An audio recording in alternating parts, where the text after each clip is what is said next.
माझं नाव राकेश जगदीश जाधव। मी गेल्या 40 वर्षापासून आमची फॅमिली इथे राहते आणि गेल्या 2 दिवसापूर्वी उल्हासनगर महानगरपालिकेचे 2 कर्मचारी आले इथे।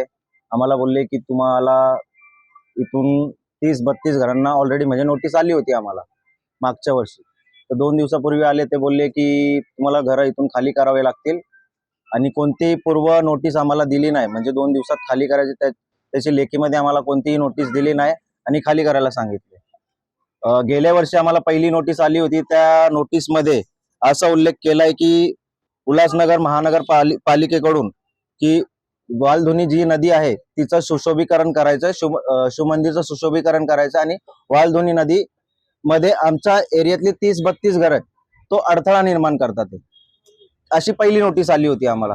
त्याचं प्रत्युत्तर म्हणून आम्ही त्यांना असं दिलं की ठीक आहे, आम्ही आमच्याकडे जे दस्तावेज आहेत, आम्ही आता तर आलेलो नाहीत, अनधिकृत घरं आहेत नाही, आम्ही गेल्या 40 ते 45 वर्षापासून राहतो। काही आदिवासी बांधव आहेत, ते गेल्या 50 ते 60 वर्षापासून इथे राहतात।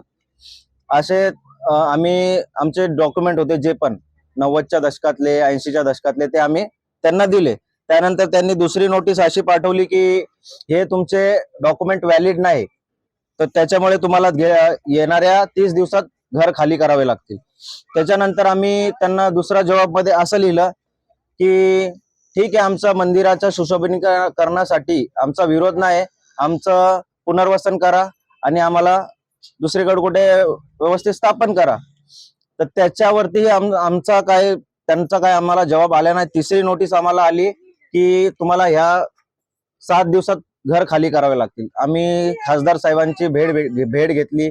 खासदार साहेब आम्हाला बोलले, तोंडी उत्तर त्यांनी म्हणजे आम्हाला सांगितलं की तुम्हाला पहिले आम्ही पुनर्वसन करू तुमचं, त्यानंतर तुमचे घर तोडू। अंबरनाथचं इलेक्शन लागलं, उल्हासनगरचं इलेक्शन लागलं, काम पुढे ढकललं गेलं। 2 दिवसापूर्वी ते अचानक आले आणि बोलतात का घर खाली करा। साधारण किती घर? साधारण ते 30 ते 32 घरं आहेत, त्यामध्ये एक किराणा दुकान आहे। आणि आता काय मागणी असणार? आमची मागणी एकच आहे की आमचं पुनर्वसन करावं आधी तर, कारण सर्व घरं हे मिनिमम 25 ते पुढे 50 वर्षापर्यंतची घरं आहेत। जर आमचं पुनर्वसन झालं नाही तर पुढची आमची भूमिका राहील, आम्ही जे संविधानाच्या मार्गाने जो लागेल कोर्टाची परवानगी घेऊ, आम्ही कोर्टाकडे जाण्याचा प्रयत्न करू, यात मग पुढची भूमिका सांगू तसंच।